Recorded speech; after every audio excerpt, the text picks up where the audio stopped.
विद्यार्थी मित्रांनो नमस्कार. आज आपण इयत्ता 7वीच्या मराठीच्या पाठ्यपुस्तकातील थोरांची ओळख डॉक्टर खानखोजे हा पाठ समजून घेणार आहोत. वीणा गवाणकर ह्या या पाठाच्या लेखिका आहेत. महान व थोर क्रांतिकारक व आंतरराष्ट्रीय कीर्तीचे कृषीतज्ञ डॉक्टर पांडुरंग सदाशिव खानखोजे यांच्या शेतीविषयक प्रयोगांची व स्वातंत्र्य लढ्यातील सक्रिय सहभागाची माहिती या पाठामध्ये दिलेली आहे. लेखिका वीणा गवाणकर यांचा परिचय आपण थोडक्यात पाहूया. वीणा गवाणकर ह्या प्रसिद्ध मराठी लेखिका आहेत. त्यांची आजवर अनेक पुस्तके प्रकाशित झालेली आहेत. नावाजलेल्या व्यक्तींचे चरित्रलेखन करणे हा त्यांच्या लेखनाचा मुख्य विषय आहे. एक होता कार्वर ही त्यांची अप्रतिम कलाकृती आहे. जॉर्ज वॉशिंग्टन कार्वर यांचे हे चरित्र आहे. कार्वर हे एक थोर शास्त्रज्ञ होते. त्यांच्या जीवनातील खडतर प्रवास वीणा गवाणकर यांनी अतिशय मार्मिकपणे रेखाटलेला आहे. डॉक्टर खानखोजे नाही चिरा या त्यांच्या चरित्रपर पुस्तकातून हा पाठ घेतलेला आहे. गदर क्रांतीचे प्रणेते व मेक्सिको शेतीतले जादूगार यामध्ये गदर म्हणजे विद्रोह व गदर क्रांती म्हणजे त्यावेळच्या युद्धजन्य परिस्थितीचा फायदा घेऊन केलेला ब्रिटिशांविरोधातील सशस्त्र उठाव. प्रणेते म्हणजे प्रेरणास्थान व मेक्सिको शेतीतील जादूगार म्हणजे मेक्सिको हा उत्तर अमेरिका खंडातील एक देश आहे. या देशामध्ये केलेले शेतीविषयक यशस्वी प्रयोग. असा प्रवास करणाऱ्या डॉक्टर पांडुरंग सदाशिव खानखोजे उर्फ भाऊ यांचं सारं आयुष्यच विस्मयकारी म्हणजे आश्चर्यकारक घटनांनी भरलेलं आहे. 7 नोव्हेंबर 1884 साली महाराष्ट्रातील वर्धा येथे डॉक्टर खानखोजे यांचा जन्म झाला. तात्या आजोबांच्या मांडीवर बसून लहानगे भाऊ सतत स्वातंत्र्य लढ्याविषयीच्या कथा ऐकत असत. भाऊ हे आजोबांचे तसेच आईचेही लाडके होते. भाऊ प्राथमिक शाळेत जाऊ लागले तसे त्यांचे मित्रमंडळीही वाढू लागले. त्यांचं प्राथमिक शिक्षण वर्ध्यामध्येच पूर्ण झाले. भाऊ व त्यांच्या साऱ्या मित्रांची माडीवरच्या खोलीत बंद दाराआड बसून काहीतरी खलबतं चालायची. खलबतं चालणे म्हणजे दीर्घकाळ चर्चा होणे. इंग्रजांना व त्यांच्या सैन्याला कसं पळवून लावता येईल याचे डावपेच ते आखत असत. डावपेच आखणे म्हणजे लढाईची पूर्वतयारी करणे. लहानपणापासूनच इंग्रज सरकारविरुद्धचा तीव्र असंतोष भाऊंच्या मनामध्ये होता. इंग्रजांना देशाबाहेर काढल्याशिवाय देशाची परिस्थिती सुधारणार नाही म्हणून त्याविरुद्ध लढा द्यायचा असं भाऊंनी मनोमन ठरवलं होतं. मनोमन ठरवणे म्हणजे स्वतःच्या मनाशी पक्के ठरवणे.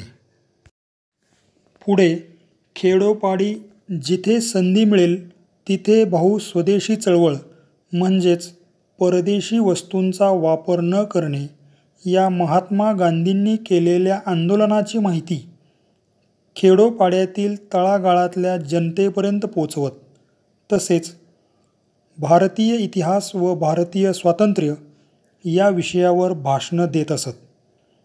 स्वातंत्र्यासाठी कार्यरत असताना भाऊंनी शिक्षण योग्य प्रकारे पूर्ण करावं, लग्न करून संसार करावा असं त्यांच्या वडिलांना वाटत होते. परंतु लग्नासाठी भाऊंचं मन वळवण्यात म्हणजे मन तयार करण्यात वडिलांना यश आलं नाही.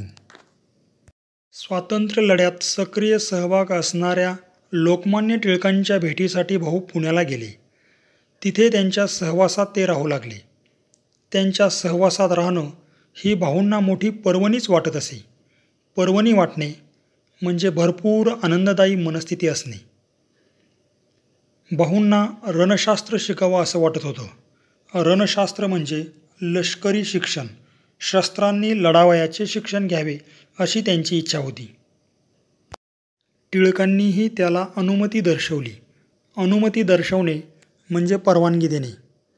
इंग्रज सरकारच्या आधुनिक शस्त्रास्त्रांनी सज्ज अशा सैन्याशी टक्कर द्यायची असेल, टक्कर देणे म्हणजे सामना करणे, तर परदेशी जाऊन आधुनिक लष्करी शिक्षण घ्यावं असा टिळकांनी त्यांना सल्ला दिला. सन 1906 साली म्हणजे वयाच्या 22व्या वर्षी लोकमान्य टिळकांच्या सांगण्यावरून त्यांनी मायदेश सोडला व ते अमेरिकेला गेले. अमेरिकेतील सान राफायल येथील लष्करी शिक्षण देणाऱ्या अकॅडमीत भाऊ दाखल झाले. अकॅडमी म्हणजे संपूर्ण शिक्षण देणारी प्रशाला.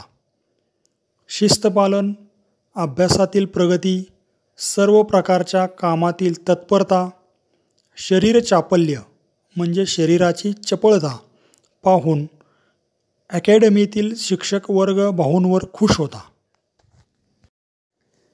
लष्करी शिक्षण घेत असताना कोणतीही उणीव राहू नये म्हणून ते प्रयत्नांची पराकाष्ठा करत.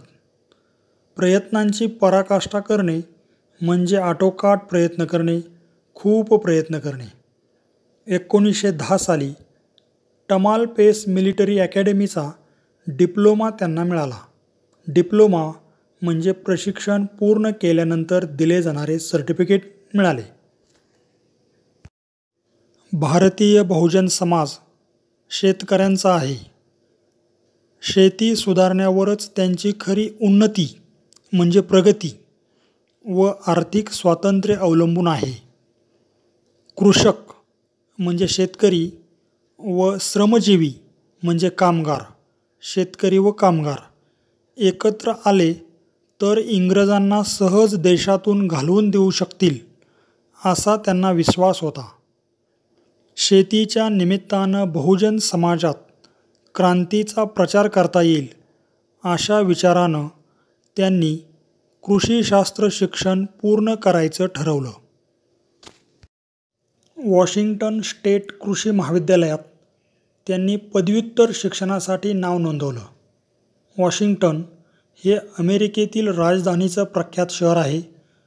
पदव्युत्तर शिक्षण म्हणजे पदवी घेतल्यानंतरचं उच्च शिक्षण. 1913 साली त्यांनी MS ही पदवी मिळवली. MS म्हणजे मास्टर ऑफ सायन्स. कृषी शिक्षण घेत असताना त्यांनी अमेरिकेत क्रांती केंद्र काढली. गदर उठावाच्या आखणीत ते आघाडीवर होते. लाला हरदयाळ, पंडित काशीराम, विष्णू गणेश पिंगळे, वीरेंद्रनाथ चट्टोपाध्याय, भूपेंद्रनाथ दत्त हे क्रांतिकारक त्यांचे सहकारी होते. क्रांतिकारक म्हणजे क्रांती करणाऱ्या अशा कार्यवाहीत भाग घेणाऱ्या व्यक्तींना क्रांतिकारक असे म्हणतात. सशस्त्र लढा संघटित करण्यासाठी त्यांनी Japan, America, Canada, Iran, Moscow, Berlin अशी भ्रमंती केली. जपान आशिया खंडातील देश, कॅनडा उत्तर अमेरिका खंडातील देश, इराण मध्यपूर्व खंडातील एक आखाती देश, मॉस्को पूर्वीच्या सोव्हिएत रशियाची राजधानी, बर्लिन जर्मनी देशाची राजधानी अशी या देशांची भ्रमंती केली म्हणजे प्रवास केला आणि अपार साहसे अंगावर घेतली. अनेक संकटांना धाडसानं तोंड दिले. कृषीशास्त्रात डॉक्टरेट प्राप्त केल्यानंतर, डॉक्टरेट म्हणजे मास्टर ऑफ फिलॉसॉफी, PhD शिक्षणानंतर एखाद्या विषयावर प्रबोधनात्मक लेखन केल्यावर मिळणारी विद्यापीठीय पदवी त्याला डॉक्टरेट म्हणतात. ही डॉक्टरेट प्राप्त केल्यानंतर मेक्सिको येथील, मेक्सिको हा उत्तर अमेरिका खंडातील एक देश आहे. या ठिकाणी सरकारी कृषी विद्यालयात त्यांची प्राध्यापकपदी नेमणूक झाली. त्यांच्या अध्यापनाचा लौकिकही वाढत होता. जमीन आणि पिके या विषयात त्यांच्या शब्दाला मोल आलं. जेनेटिक्स या विषयात त्यांचा दबदबा वाढला. जेनेटिक्स म्हणजे अनुवंशशास्त्र. एका पिढीतील गुणधर्म दुसऱ्या पिढीत कसे संक्रमित होतात याचा अभ्यास करणारे शास्त्र. राष्ट्रीय प्रदर्शनात मिळालेल्या प्रथम पुरस्कारामुळे त्यांचा लौकिक अमेरिकेतील भारतीय विद्यार्थ्यापर्यंत पोहोचला. लौकिक म्हणजे कीर्ती. अध्यापनाव्यतिरिक्तच्या वेळात, अध्यापन करणे म्हणजे शिकवणे, याच्या व्यतिरिक्तच्या वेळात त्यांनी त्यांच्या प्रयोगशाळेत आणि प्रयोगक्षेत्रात गव्हावर अभ्यास सुरू केला. त्या प्रयोगातून त्यांनी गव्हाचे विविध वाण तयार केले. वाण म्हणजे नवीन संकरित बियाणे. पावसाळ्यात नि उन्हाळ्यात येणाऱ्या गव्हाची संकरित जात. तांबेरा न पडणारी. तांबेरा म्हणजे पिकावर येणारी एक प्रकारची कीड. तर ही कीड न येणारी आणि बर्फालाही दाद न देणारी, विपुल उतारा देणारी, विपुल उतारा म्हणजे पुष्कळ उत्पन्न देणारी गव्हाची जात त्यांनी निर्माण केली. तसेच अत्यंत कमी पावसात भरपूर उत्पन्न आणि उतारा देणारी गव्हाची जातही त्यांनी निर्माण केली. डॉक्टर खानखोजेंचा जेनेटिक्स क्षेत्रातला अभ्यास म्हणजे अनुवंशशास्त्रातला अभ्यास, जमीन आणि पिके या बाबतीतले प्रयोग, गव्हावरचे संशोधन इत्यादी लक्षात घेऊन मेक्सिकन सरकारच्या शेती सुधार मंडळाने त्यांना आमंत्रण दिले. आमंत्रण देणे म्हणजे निमंत्रित करणे. मेक्सिकोचा अभ्यास दौरा करावा. सर्व ठिकाणच्या कृषी संस्था, संशोधन केंद्रे पाहावी. शेतकऱ्यांच्या भेटी घेऊन त्यांच्या अडचणी, अनुभव, विचार समजून घ्यावे. सुधारणा सुचवाव्या. या कामगिरीवर डॉक्टर खानखोजींची नेमणूक झाली. नेमणूक होणे म्हणजे निवड होणे. त्यांच्या दौऱ्याची मेक्सिकन सरकारने व्यवस्था केली. या दौऱ्यानंतर त्यांनी मेक्सिकन जनतेचे मुख्य अन्न असलेल्या मक्याची पैदास आणि त्याचा दर्जा वाढवण्याच्या दृष्टीने संशोधनाला सुरुवात केली. पैदास करणे म्हणजे निर्मिती करणे. मेक्सिकोतील तेओसिंतले ही निरुपयोगी वनस्पती आणि मका यांचे संकरण करणे म्हणजे वनस्पतींच्या पेशींचे मिश्रण करणे. त्यांनी तेओ मका ही मक्याची नवीन संकरित जात निर्माण केली. त्यांनी निर्माण केलेली नवीन संकरित तेओ मका, या तेओ मका याच्या एकेका ताटावर 30-30 कणसे आणि ती पण डाळिंबाप्रमाणे पूर्णपणे भरलेली होती. त्यामुळे त्यांचे उत्पन्न मोठ्या प्रमाणावर वाढले होते. अमेरिकेत यशस्वी झालेले मक्यासंदर्भातील प्रयोग त्यांनी मेक्सिकोत राबवले. त्यामुळे मेक्सिकोत मक्याची लागवड आणि पैदास उत्तमरित्या वाढली. पैदास म्हणजे निर्मिती. मेक्सिकन सरकारने 1930 सालचा राष्ट्रीयदृष्ट्या महत्त्वाचा ठरणारा आणि संशोधनासाठी असणारा पुरस्कार देऊन डॉक्टर खानखोजेंचा गौरव केला. गौरव करणे म्हणजे सन्मान करणे. गहू मक्यानंतर त्यांनी तूर, चवळी यांचे विविध वाण तयार केले म्हणजे यांचे विविध संकरित बियाणे तयार केले. सोयाबीन म्हणजे कमी खर्चात जास्तीत जास्त उत्पन्न देणारे खाद्यतेल तयार करण्यासाठी वापरलं जाणारं हे नगदी पीक आहे. या सोयाबीनची लागवड करण्यास शेतकऱ्यांना प्रोत्साहन दिले. प्रोत्साहन देणे म्हणजे उत्तेजन देणे. त्यांनी शेवग्यावरही संशोधन केले.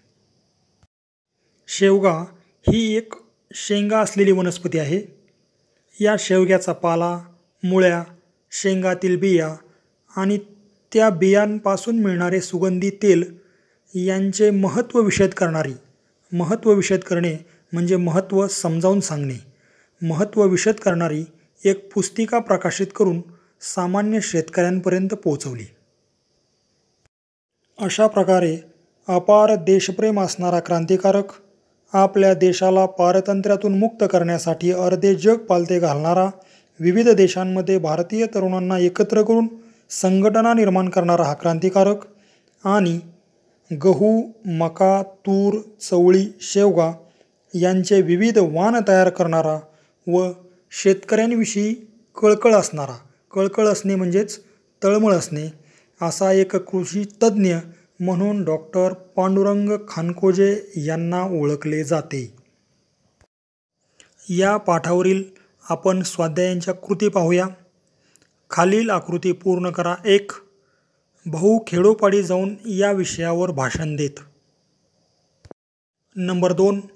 भाऊंच्या मते समाजातील हे 2 घटक एकत्र आले तरच इंग्रजांना देशाबाहेर घालवता येईल. नंबर 3. भाऊंच्या मते शेती सुधारण्यावरच हे 2 घटक अवलंबून आहेत. नंबर 4. गदर उठावातील भाऊंचे 4 सहकारी. नंबर 5. भाऊंनी सशस्त्र लढा संघटित करण्यासाठी या देशांत भ्रमंती केली. नंबर 6. भाऊंनी यांचे वाण तयार केले. भाऊंनी शेतकऱ्यांसाठी प्रकाशित केलेल्या पुस्तिकेत या विषयांचे महत्त्व विशद केले आहे. धन्यवाद.